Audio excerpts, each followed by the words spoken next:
Kali ini saya akan menyampaikan tentang karakteristik penelitian kualitatif ya. Kalau yang minggu lalu penelitian kuantitatif ya sudah saya share juga di YouTube-nya ya. Dan YouTube-nya saya share di WA, tapi budi setel buronang sampean ya. Jadi kalau yang mendengarkan kemarin kok agak-agak kurang jelas, itu bisa nyetel di YouTube-nya lagi ya. Oke, saya teruskan. Sekarang karakteristik penelitian kualitatif. Kalau minggu lalu kuantitatif ya. Sekarang yang kualitatifnya. Bagaimana karakteristiknya? Di sini yang pertama kita akan menyampaikan tentang desainnya ya. Desain penelitian kualitatif itu lebih bersifat umum ya. Desainnya itu umum. Kalau kemarin kuantitatif itu spesifik ya, atau rinci ya. Tapi kalau kualitatif itu cenderung umum, artinya lebih umum ya, tidak dirinci ya gitu. Terus selanjutnya yang kedua, desainnya juga bersifat fleksibel ya. Kalau kemarin kalau kuantitatif itu bersifat ditentukan sejak awal penelitian ya. Tapi kalau kualitatif itu fleksibel. Artinya fleksibel itu dari awal penelitian ditentukan dulu desainnya seperti apa boleh, atau belum menentukan dulu desainnya mau seperti apa, tapi ketika ada permasalahan yang muncul baru kemudian menentukan. Itu yang dimaksud dengan desainnya bersifat fleksibel ya. Yang selanjutnya, yang ketiga, desainnya di samping bersifat umum dan fleksibel juga berkembang. Berkembang itu artinya apa? Artinya di sini bisa muncul dalam proses penelitian. Artinya apa? Misalnya ya, penelitian kualitatif itu kan biasanya penelitian yang tidak saklek angka-angka ya. Jadi meneliti proses, meneliti suatu kejadian gitu ya. Maka kemudian di sini bisa berkembang, misalnya ya, ketika meneliti tentang bagaimana perkembangan virus corona gitu ya, yang mudah ya. Contohnya jadi yang sedang viral atau yang sedang ada kejadiannya. Misalnya meneliti tentang bagaimana perkembangan virus corona. Nah, pada awal penelitian misalnya di situ hanya terlihat bahwa virus corona itu adalah bisa menular melalui sentuhan, ya kan ya. Awal kan gitu, awal waktu corona baru dimunculkan ya, atau baru ada gitu ya. Tapi kemudian di tengah-tengahnya ya, sempat kemarin disampaikan oleh para peneliti, oleh para pakar medis, ternyata kalau bersentuhan tidak menyebabkan tertular. Bahkan kalau benda-benda yang tersentuh pun tidak menular. Artinya virus tersebut tidak bertahan lama apabila menempel pada suatu benda atau menempel pada tangan gitu ya. Jadi penularannya maksudnya ya, penularannya itu hanya melalui bersin yang dari hidung ya kan, terus kemudian yang dari mulut, iya lendir ya. Kalau bersentuhan, kalau hanya bersentuhan tangan kan tidak ada virusnya ya, tidak, kecuali kalau tangannya itu baru sini memegang hidung, pilek misalnya, atau memegang ini. Nah itu maksudnya ya, itu misalnya, itu yang dinamakan bahwa penelitian ini desainnya bersifat berkembang dan bisa muncul dalam proses penelitian. Artinya apa? Awalnya itu desainnya mau dibikin desain yang misalnya sederhana ya, atau sudah sampai pada perkembangan virus corona tahap awal gitu kan ya. Tapi setelah diteliti, kok ternyata berbeda ya sekarang karakter corona ini. Lah kemudian di tengah-tengah itu kemudian Anda memutuskan, kalau begitu Sekarang saya penelitiannya berbentuknya tidak sesederhana itu, tapi akan saya kembangkan kepada efeknya, kepada perkembangan yang lebih jauh. Itu misalnya, ya, paham? Selanjutnya sekarang dari sisi tujuan. Dari sisi tujuan penelitiannya, penelitian kualitatif itu juga dibagi menjadi 3, ya. Yang A itu tujuannya untuk memperoleh pemahaman makna, ya. Kalau kemarin ya Mbak Putri, ya. Kemarin tujuannya kalau penelitian kuantitatif yang A adalah menunjukkan hubungan antar variabel. Tapi kalau penelitian kualitatif itu memperoleh atau dalam rangka mau mendapatkan atau memperoleh makna, ya, pemahaman tentang makna. Pemahaman tentang makna seperti apa? Yaitu tadi, ya. Apa yang dimaksud dengan corona atau COVID-19, ya? Perkembangannya bagaimana? Itu kan makna. Ada artinya, ya, ada pemahamannya di sana, ya. Tidak sekedar seperti kuantitatif. Kalau kuantitatif paling-paling penelitiannya misalnya apa? Berapa persen tingkat penularan virus corona misalnya ketika diteliti tentang penularannya. Artinya apa? Kemungkinan menular kalau positif terhadap orang lain itu berapa persen? Kan seperti itu, ya, kalau kuantitatif.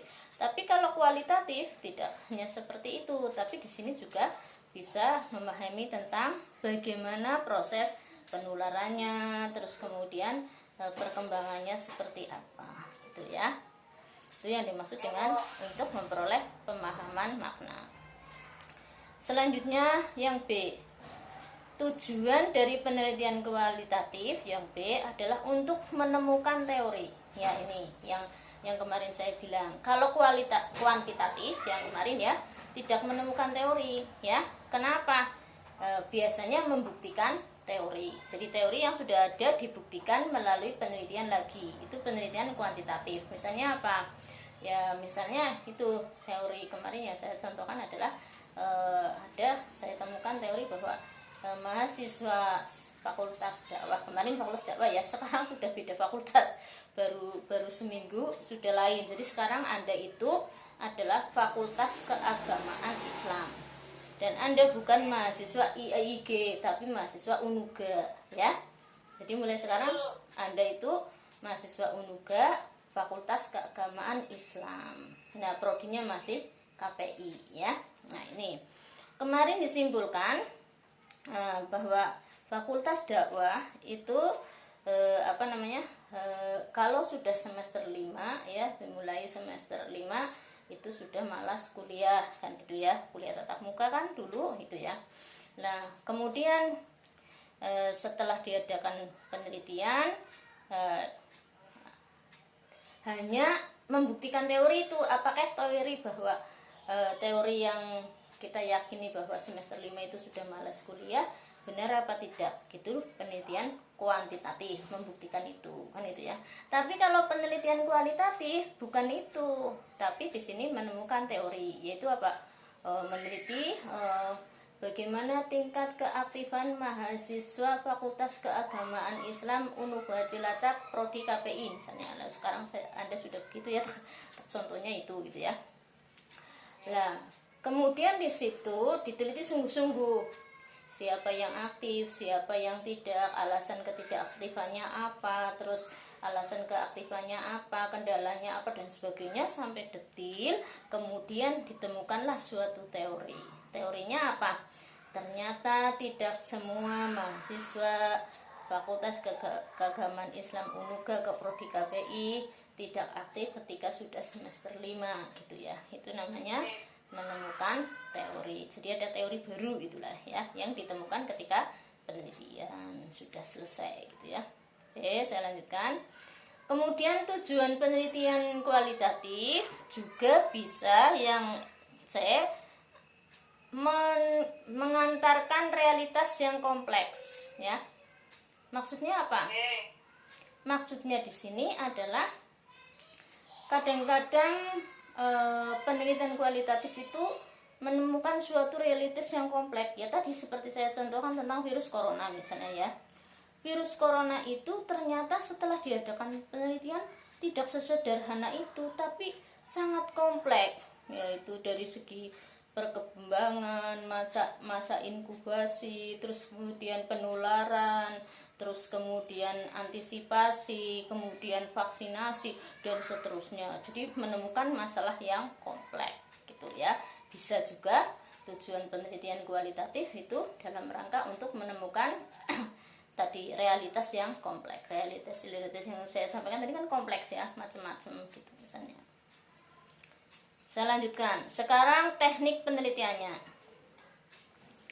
Teknik penelitian kualitatif itu seperti apa? Yang pertama atau A adalah participant observation ya.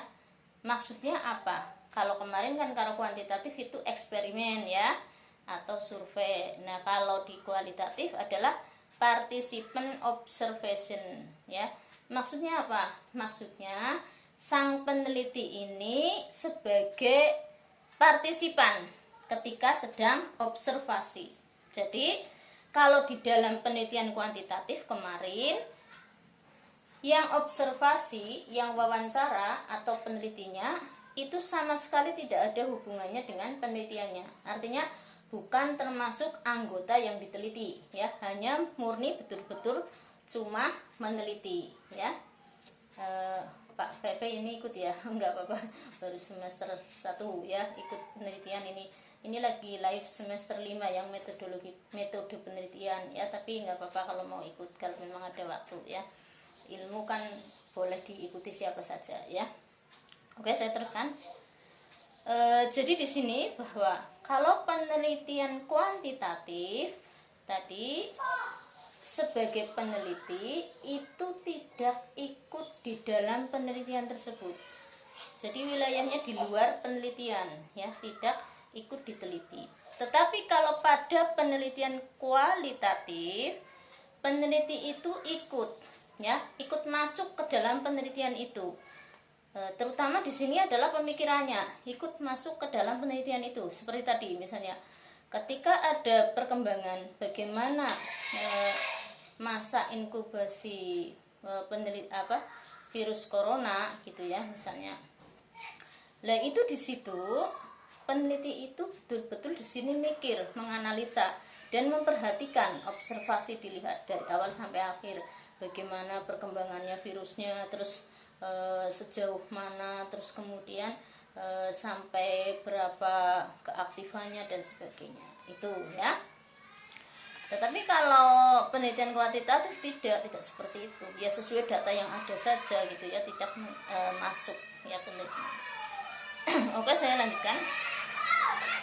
Yang B, teknik penelitiannya itu adalah di sini ada in-depth interview. In-depth interview itu maksudnya apa? Maksudnya di sini interviewnya masuk dalam ini wilayah penelitiannya.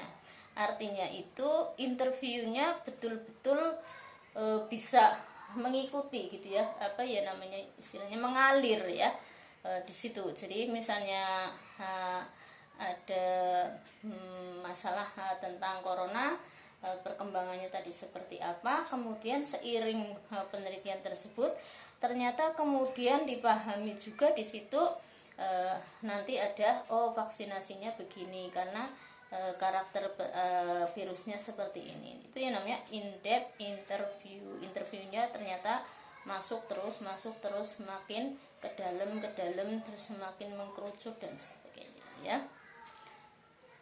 Yang C, teknik penelitian kualitatif itu bersifat dokumentasi. Artinya dokumentasi ya memang juga didokumentasikan, betul-betul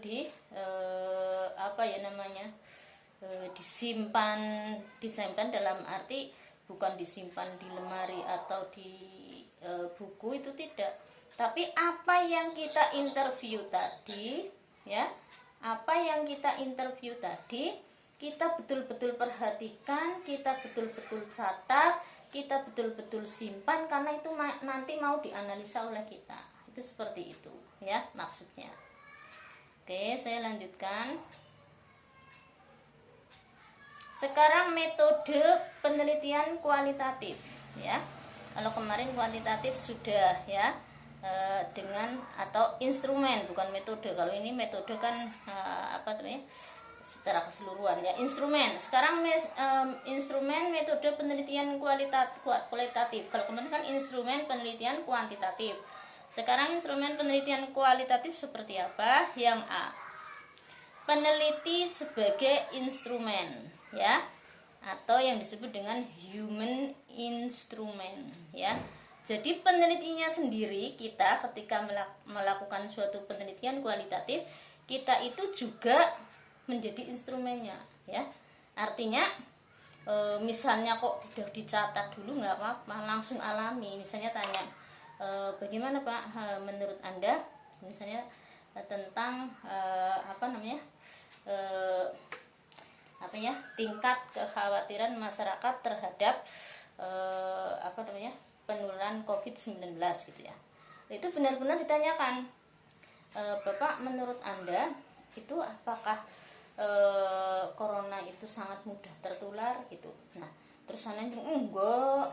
Lah, terus sampean kan kaget, loh kok jawabannya enggak, padahal di persepsi sampean selaku peneliti tadinya udah mikir, wah ini pasti mudah banget ketularan gitu ya, sampai takut ya masuk di WC sendirian kayak nganggo masker gitu. Ada loh yang fobi sampai, iya betul, ada yang fobi sampai seperti itu ya.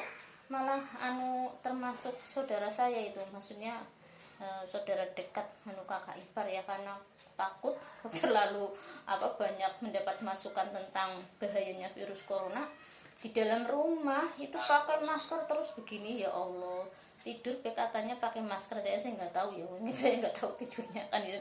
Maksudnya keluarganya yang bilang itu namanya sudah tingkat depresi ya, karena ketakutan yang yang luar biasa, sudah fobi gitu ya. Nah itu kan karena ini apa namanya, tadi namanya human instrument ya, orang yang meneliti semacam saya tadi misalnya, yang meneliti bagaimana tingkat penularan, ternyata kok dibilang begitu orang itu gitu ya, bilang bahwa enggak, biasa-biasa saja.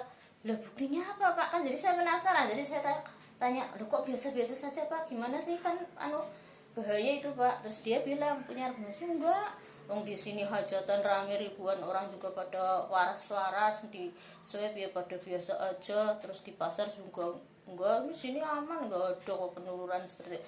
Nah ini kemudian jawaban ini bikin penasaran kan, terus Anda bertanya semakin jauh. Inilah yang dinamakan peneliti sebagai instrumen atau human instrument. Jadi penelitinya sekaligus sebagai pertanyaan. Artinya itu tidak hanya yang disetting kayak di penelitian kuantitatif dengan pertanyaan A, B, C ya, jawabannya juga A, B, C, tidak. Tapi di sini mengalir. Setelah penasaran, setelah tahu yang berbeda dengan yang kita pikirkan, yang kita analisa, kemudian kita bertanya lagi gitu. Oke, yang selanjutnya yang B. Yang B, instrumen penelitian kualitatif adalah berupa buku catatan, bisa, terus kemudian tip ya, tip tahu tip recorder ya, yang itu loh, yang zaman dulu kan ada tip ya, kalau sekarang sudah nyetel musiknya di YouTube ya, jadi tipis hilang kok ya. Nah terus bisa juga kamera ya, kalau zaman sekarang kamera atau handphone ya. Jadi kalau kita wawancara menjadi penelitian, metode penelitiannya itu kualitatif, itu tidak harus kertas ya. Kalau kuantitatif itu bisa kertas, atau kalau zaman sekarang kalau kuantitatif itu bisa kuesioner atau instrumen yang ada di Google ya, di Google instrumen kan gitu ya. Tapi kalau penelitian kualitatif tidak sesederhana itu. Kalau di Google instrumen jawabannya sudah jelas, itu jadinya nanti kuantitatif. Kalau kualitatif ya Anda bawa rekaman khusus ya, jadi HP direkam gitu ya, melalui HP ya, atau Anda bikin bawa ya pokoknya alat perekam lah, apa tip ya atau apa ya. Tapi kalau zaman sekarang ya HP ya, tip udah nggak ada gitu. Oke, saya lanjutkan. Sekarang mengenai datanya, data penelitian kuantitatif kemarin, datanya adalah kuantitatif, artinya biasanya berupa angka-angka, jumlah-jumlah tertentu, atau sudah ada di dalam brosur ya, sudah ada di dalam pamflet gitu dan sebagainya ya, diagram dan sebagainya gitu ya kalau kuantitatif. Tapi kalau ini kualitatif, datanya adalah deskriptif ya, deskriptif. Maksudnya data deskriptif itu data yang seperti apa? Yaitu data berupa gambaran-gambaran. Jadi kata-kata. Tadi ya, Anda wawancara sama orang yang di desa. Bagaimana menurut pendapat Bapak, apakah virus corona itu sangat mudah menular gitu ya? Nah, ternyata Bapak itu bilang, oh tidak mudah menular, di sini aja aman-aman saja gitu. Nah, itu kan gambaran ya, gambaran aman-aman saja itu tadi, tidak menular. Buktinya apa? Gambarannya aman-aman saja. Terus kemudian sama Anda malah ditanya lebih jauh lagi, lah tingkat keamanannya itu seperti apa Pak? Misalnya yaitu misalnya ada hajatan saja di sini aman ya kan, ke pasar juga aman, nggak tertular, pada sehat-sehat. Nah itu adalah deskriptif namanya. Jadi datanya data berupa gambaran-gambaran ya, deskripsi dari responden, dari responden yang kita teliti gitu. Terus yang selanjutnya yang B data penelitian kualitatif itu bisa berupa dokumen pribadi. Contohnya apa? Contohnya sampean meneliti tentang sejarah tokoh dakwah atau sejarah dai ya, yang sudah wafat. Misalnya apa? Meneliti tentang bagaimana peran Kiai Haji Abdurrahman Wahid almarhum dalam bidang dakwah di selaku pengurus pesantren atau selaku pengurus NU gitu ya, PBNU. Terus kemudian karena beliau sudah wafat, Anda tidak bisa wawancara dengan beliau, maka Anda mencari data-data pribadi beliau ya, dari mulai tulisan beliau sendiri, tulisan temannya, tulisan saudaranya, tulisan putrinya kan gitu ya. Nah itu data pribadi beliau ini bisa digunakan sebagai data dalam penelitian kualitatif. Terus bisa juga berupa catatan lapangan ya. Catatan lapangan itu maksudnya apa? Ya ternyata setelah diteliti, setelah Anda melakukan penelitian tentang almarhum Kiai Haji Abdurrahman Wahid ini, keluarganya menemukan, oh ya ini nih ada catatan Bapak ketika beliau masih ada.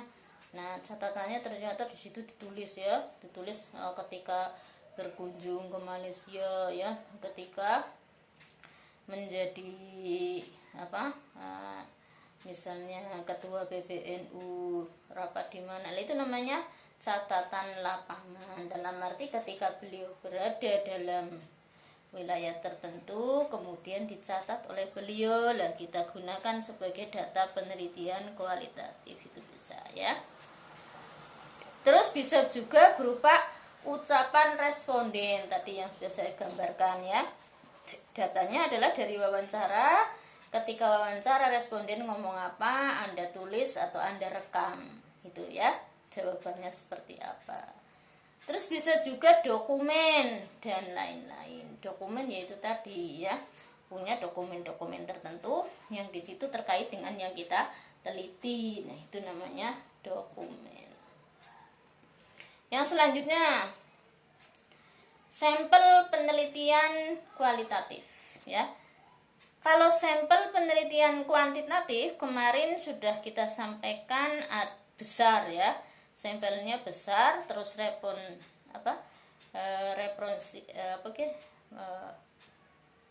banyak ya, ada 3. Nah sekarang yang penelitian kualitatif saja yang kita kritisi, sampelnya kecil. Jadi penelitian kualitatif itu tidak perlu sampel besar ya. Kalau kemarin misalnya penduduk Cilacap itu 1 juta, itu bagusnya ya semuanya diteliti, itu namanya sampelnya besar. Tapi kalau tidak semuanya diteliti, minimal ya 75% dari 1 juta gitu ya. Itu 1 juta kecil ya, 10 juta. Berarti kan 7,5 juta yang harus diteliti, itu sampel besar namanya. Tapi kalau penelitian kualitatif tidak seperti itu, sampelnya kecil nggak apa-apa. Artinya apa? Meneliti tentang dai ya, contoh ya, bagaimana peran Kiai Haji Abdurrahman Wahid almarhum dalam dakwah Islam di Indonesia. Nah itu kan sampel kecil banget, 1 orang yang diteliti, itu namanya sampel kecil. Padahal seluruh Indonesia itu ada berapa dai ya, ada berapa juta dai, tapi yang Anda teliti cuma Gus Dur almarhum. Nah itu namanya sampel kecil ya. Nah selanjutnya yang B, tidak representatif. Lah tadi yang saya mau ngomong kangenan ya. Kalau penelitian sampel penelitian kuantitatif kemarin yang B adalah representatif. Artinya representatif itu tadi, kalau 1 juta ya paling enggak 750, itu namanya representatif, tidak harus seluruhnya tapi representatif, presentasinya itu patut gitu ya. Nah dan representatifnya misalnya kalau kuantitatif ya, yang kemarin saya ulang sedikit biar untuk membandingkan dengan sekarang yang kualitatif ya. Misalnya meneliti tentang tingkat kesadaran masyarakat Cilacap dalam mentaati protokol kesehatan COVID-19 misalnya ya. Kalau pada tadi ya, ini sampai mana ini representatif ya, penelitian yang ini yang kuantitatif, representatifnya masyarakat Cilacap ya tadi paling enggak 75% dari masyarakat yang ada gitu ya. Tapi kalau di tingkat ini tidak seperti itu. Kalau atau representatifnya di sini daerahnya. Cilacap itu kan ada daerah perkotaan, ada daerah tengah kota, ada daerah desa, bahkan ada yang daerah tertinggal atau desa banget gitu lah, deos gitu ya. Nah itu yang dimaksudkan dengan representatif di sini, yaitu diteliti semua, tapi cuma tidak semuanya, sampel saja. Misalnya apa? Untuk daerah perkotaan, sebenarnya kota di Kabupaten Cilacap yang masuk wilayah kota kan banyak ya. Yang kotatif itu namanya daerah perkotaan. Jadi ada 3 kecamatan, Cilacap Utara, Cilacap Selatan, Cilacap Tengah gitu ya. Tidak diteliti semuanya, tapi Anda mengambil sampel ya. Misalnya apa? Cilacap Tengah tok yang di tengah-tengah sebagai sampel Cilacap perkotaan ya. Perkotaan pun Cilacap Tengah pun dibagi ya, misalnya Sidahan Negara 1 orang, Bonan 1 orang dan sebagainya. Terus untuk daerah pedesaan misalnya Anda mengambil Kroya misalnya yang desa, dianggap desa gitu ya. Lah Kroya pun diambil, Kroya Danasri, Kroya Danasri Kidul, Kroya Danasri Lor gitu misalnya, itu namanya representatif ya. Lah terus kemudian untuk daerah pedesaan Anda mengambil misalnya apa? Kampung Laut gitu ya, kan itu desa gitu ya. Lah terus Anda ambil daya luhur itu misalnya ya. Itu pun juga dibagi-bagi menjadi misalnya Kampung Laut, di sana ada Ujung Galah, terus ada Panikel dan sebagainya. Tapi kalau penelitian kualitatif yang kita bahas sore ini tidak seperti itu. Datanya tidak representatif. Artinya tadi mau meneliti tentang dai saja cuma Abdurrahman Wahid boleh ya. Ya bahkan sampai misalnya skripsi kok ngasuk bingung harus meneliti siapa, meneliti aku ya uli lah ya. Misalnya peran Daiyah Tutimun Farida itu diambilnya dari dainya, atau peran Bu Tuti Munfaridah menjadi dosen IAIG Cilacap gitu. Misalnya karena IAIG Wisranana sih jadi kan diteliti nang sampean misalnya boleh ya, itu namanya tidak representatif, artinya bisa meneliti cuma satu orang pun boleh. Tapi kalau kuantitatif tidak seperti itu. Kuantitatif harus kalau mau meneliti ya yang banyak orang, yang kemudian yang lebih sampelnya lebih luas gitu ya. Oke, saya lanjutkan yang C. Sampel penelitian kualitatif adalah apa ini kecil banget ya, snowball ya. Ya, ini snowball ini berarti artinya itu purpose ya. Artinya apa? Artinya itu betul-betul saling terkait ya, kayak bunderan bola. Jadi penelitian kualitatif itu seperti ini ya, artinya saling terkait ya. Bunder, bolong, rapat, artinya itu bolong ya, melingkar ya, bunder, rapat, artinya ada saling keterkaitan ya kalau penelitian kualitatif ya. Saya misalnya diteliti atau almarhum Kiai Haji Abdurrahman Wahid tadi ya diteliti, itu harus betul-betul ada sambungnya ya. Bagaimana peran beliau di dakwah, terus kemudian apa saja kegiatannya, kemudian bagaimana pemikirannya, itu nyambung ya. Seperti ini nyambung, tidak putus kayak gini ya. Misalnya putus di sini ya, atau putus segini, itu tidak bisa gitu ya. Oke, saya lanjutkan. Sekarang yang selanjutnya adalah apa ini? Saya besarkan dulu ya. Gak kelihatan, kecil banget PowerPoint-nya. Analisis ya. Sekarang analisisnya itu bagaimana? Kemarin penelitian kuantitatif sudah saya terangkan. Sekarang penelitian kualitatif. Bagaimana analisisnya? Di sini yang A. Analisisnya adalah terus-menerus sejak awal sampai akhir penelitian. Jadi kalau kita melakukan penelitian kualitatif itu sejak awal sampai akhir kita ini harus jalan terus otaknya, menganalisa terus. Makanya ini yang sering dianggap oleh peneliti ya, pakar penelitian itu mengatakan bahwa penelitian kualitatif itu lebih sulit gitu ya, dan lebih berkualitas. Karena apa? Mikir terus, jadi sing neliti kudu lebih pinter ya, lebih sulit ya. Sulitnya apa? Itu harus menganalisa, jadi penelitinya harus pinter gitu ya. Ada yang mengatakan seperti itu. Yang kedua, lebih bermutu. Karena apa? Nanti hasilnya bisa menemukan teori berguna bagi kehidupan.